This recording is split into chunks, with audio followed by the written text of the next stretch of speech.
So there's this topic in acting that involves being okay with the other actor and their other actor's expressions. And this is worth the time to be able to examine in your own work and see whether or not this is something that you can improve, because it will be something to consistently check on within your work. Scene by scene, you want to be willing to be able to have the ride that the other actor's experience is going to give you. This is something that is intentional with your acting. This is something that is intentional with your technique, that you'll be able to expand your talent by being able to receive them. That's how it works. You've got to be able to take them in. You take them in such a way that it gives you unexpected responses is what you're really going for. You want to go from moment to moment, but you really want to go above that if you can, or with moment to moment, but you want to go unexpected moment to unexpected moment to unexpected moment. That would be when you really know, that's when you've got the real, everything's working really well. Where one moment's coming in, you have one unexpected moment. You keep working on the scene, you have another unexpected moment. You keep working out the scene, you've got the dialogue for the script, and you've got this going, and you keep following your dialogue, and you have another unexpected moment. This is how you want to be able to work. This is how you're going to be able to transition. This comes, the ability for the actor to be able to achieve this comes from their ability to check in with themselves and really make sure that they are willing to be able to experience the ride of the other actor. This is incredibly, incredibly, incredibly important. So how do we achieve this? How do we get ourselves ready for this? Now, I've got one real good tip on this, and I'm going to just share it. I use vulnerability. Now, for myself, what I do is I don't always, like, let's say I come to the door and the person owes me a pile of money. They assaulted me. They did this, they did that in this film script or whatever the storyline is, the script.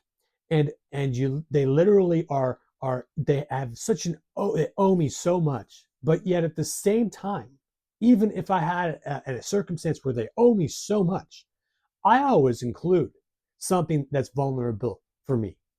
Now, that's a way that I keep myself open to the other actor, regardless. Let's say I'm their older brother and I should be the one that does this, but yet I'm still going to add a spark of vulnerability.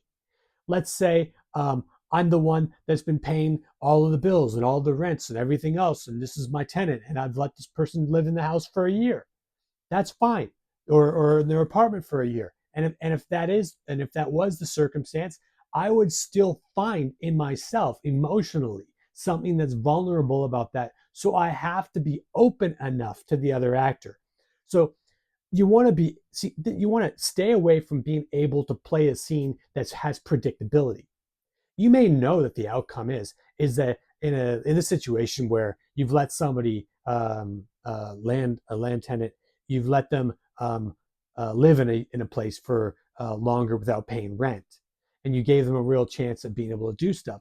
But you want to still add. You don't want to make it cliche. You don't want to be, well, I'm here for this, and this is my story, and this is my. You want to be able to add vulnerability to your storyline. Now, when you're adding vulnerability to your storyline, oh, it changes. It changes everything. Now you're in a situation where, oh, I mean, you're like, everything's activated. You start to know that their responses have something to do with what you're invested in, even if you know that the outcome of the scene is that they have to vacate the property because of they haven't been paying rent. It might come out in a way that you still have a vulnerability to it. So I mean, you could add vulnerabilities in different ways. So let's say if the improvisation scene or the acting scene is exactly that. So I'm be the one that is the one that owns the property. I've let the person live in the property for 8 to 12 months, and they haven't paid rent. I know they're working hard on some stuff. Now, what else can I see? I just did it myself. I just said, I know they're working hard on some stuff. See, I just added an element of vulnerability. This is how much this is ingrained in my own personal acting technique. I'm always looking for an ability to be able to make my time and um, my acting interaction with the other actor. I'm adding things to my acting interaction to always make sure that there's a value there to it.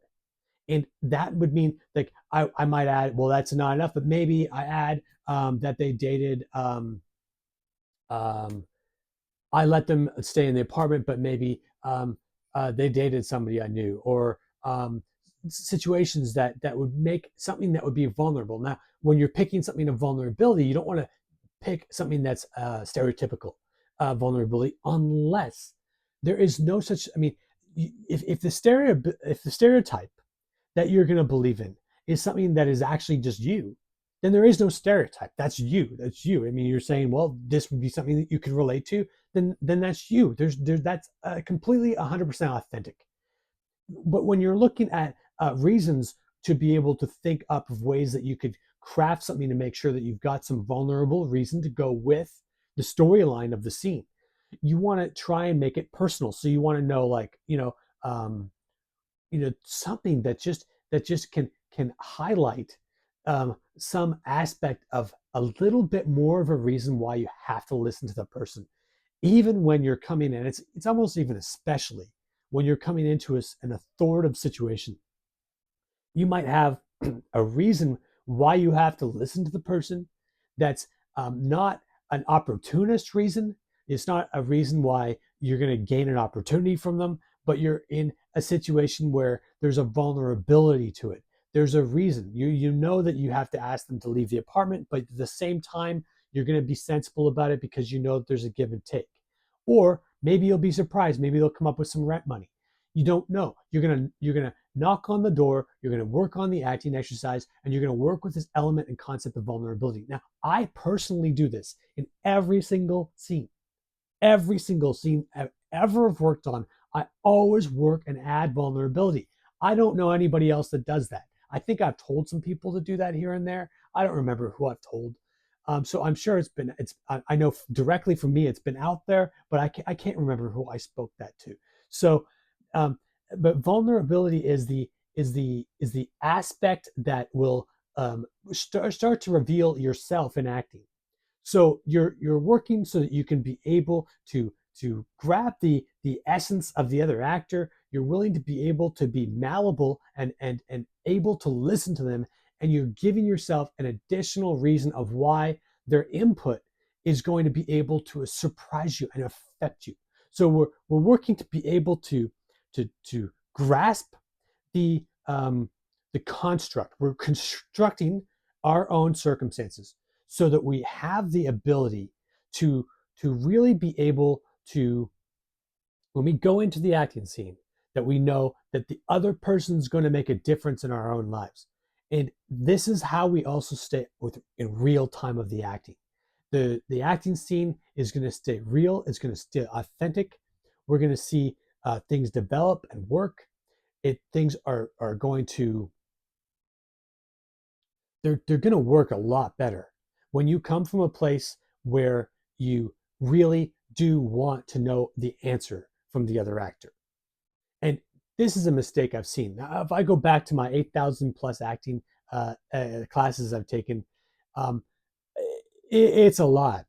I've seen this over and over. When I sit here and think about this myself, I think of example after example of example where people have come to work in the acting scenes, and the people that go in and they say that they're there to be able to create an objective. Now, if you have an objective, you want to also add some reason why something could be vulnerable. There's a vulnerable element to it.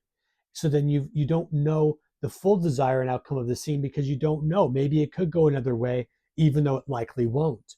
Then you're adding this element of the reason why you're going to really take in the other actor. You take in the other actor, and then you get those surprising moments. You take in the other actor, then you get that surprising moment. That's what you want to do. And the subtleness of that is going to work.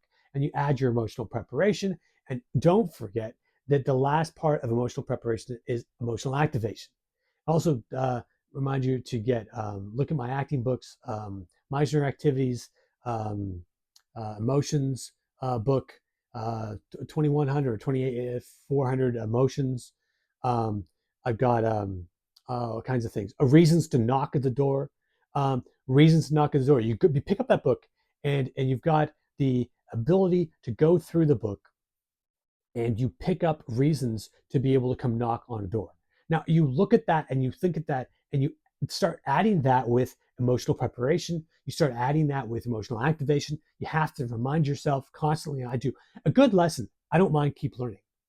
A good lesson, I will continuously continue to remind myself that it's a good lesson because I will continue to deepen myself over and over and over with that work where something will work better and something will work better and something will work better because I keep learning the lesson over and over and over, and it keeps getting better and better and better. So, but make sure you include activation with your personal activation, with your emotional preparation. Don't just do a whole bunch of work on your emotions and the circumstances and then forget to activate it personally. You want to really be able to experience that journey. And the best way to activate it is the exact same topic of this video, which is you want to you want to activate your emotional preparation, your emotional activation. You want to activate your emotion by receiving the other actor. And that's going to do the most for you. Thanks so much. I appreciate it. Thanks.